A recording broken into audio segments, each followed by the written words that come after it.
So today I want to talk about what I think is one of Pixar's most underrated sequels ever. Finding Dory from 2016. The sequel to Finding Nemo, which is obviously a Pixar classic. But, yeah, this movie, a lot of people consider it to be an unnecessary but kind of meh sequel. I personally think, and while I don't think it exceeds the original in any way, I think that Finding Dory is actually really good. Did it need to be made? Absolutely not. But is it good? Yes. I'd have a lot of, surgery when I was young, and I was hyping this movie up. Well, I was very hyped about this movie, when I was younger and had to have that surgery. So, yeah, that's it kind of holds a special place in my heart. That and the fact that I'm autistic, and this movie is definitely a great film about disability, and it can be read in, a way of autism, and I've certainly read it as that, and it's definitely pretty relatable, and just really heartfelt. So, yeah, this movie, it does have some nostalgia for me, and some personal, why I like it, but overall, I think that it's a pretty good movie. I will keep restating that I think that Finding Nemo is better, but this movie is pretty good. First, let's talk about the main character.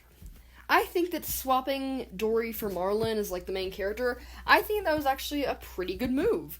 Marlin had his arc in the first movie, and this is another thing that I'll say about Cars 2, is that it's kind of good to switch it up and, find a different main character while still keeping the same characters.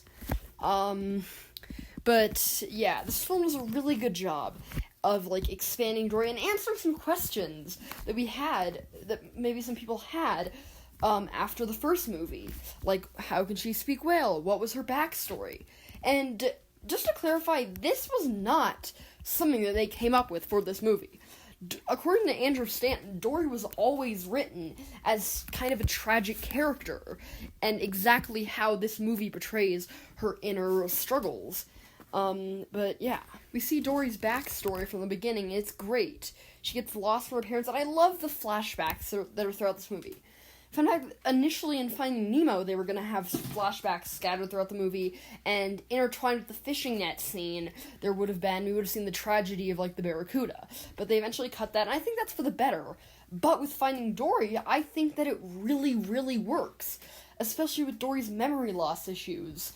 And, yeah, so she is slowly remembering things as she's going along this pretty big journey, and this movie actually really has a good premise, and it's not a journey across the ocean to find Dory or find Dory's parents, like the first movie. Instead, they do go across the ocean, but we don't see that, because we've already seen that.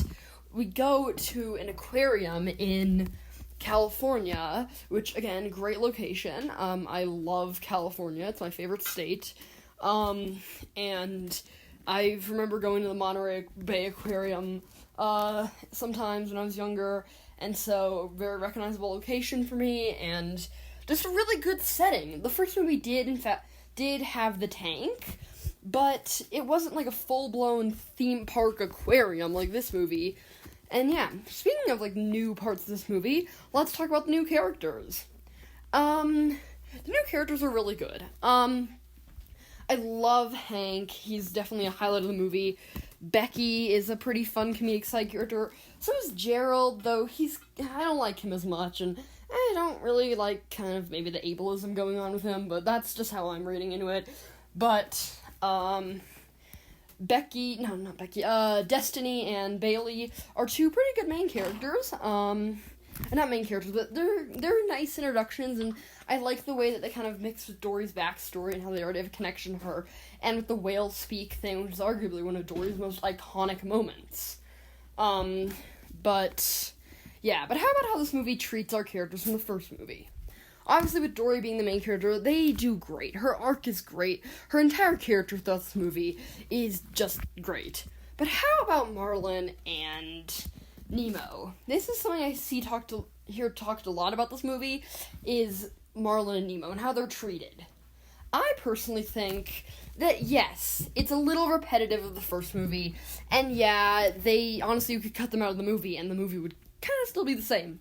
But Marlin has some nice moments. Nemo has some nice growth where he's able to, like, remind Marlin and keep Marlin in check, and Marlin does have kind of a nice mini-arc, even if it is a little bit repetitive of the first movie. So yeah, there's, like, the way the movie handles them is fine, but they definitely could have done better. And they could have been featured in the movie more. Honestly, I forget about their B-plot a lot, but that's not really, like, a big thing. Because this movie is very much about Dory, and Marlin and Nemo are very much there for the ride. But that is a complaint I have about the movie. But yeah, there are definitely some beats that are repetitive of the first movie. But still, it feels like a fresh, good, and new story that was very much worthy of a sequel, of being a sequel. It's not a perfect movie by any means, but it's definitely a good one, and it's very relatable for me, and yeah, it's Finding Nemo is good, and it's definitely better than Finding Dory, but I still love this movie, and I am so sorry about the vacuuming in the background, but yeah, honestly, this movie is just really good. Definitely go watch it. It's very much underrated, and yeah.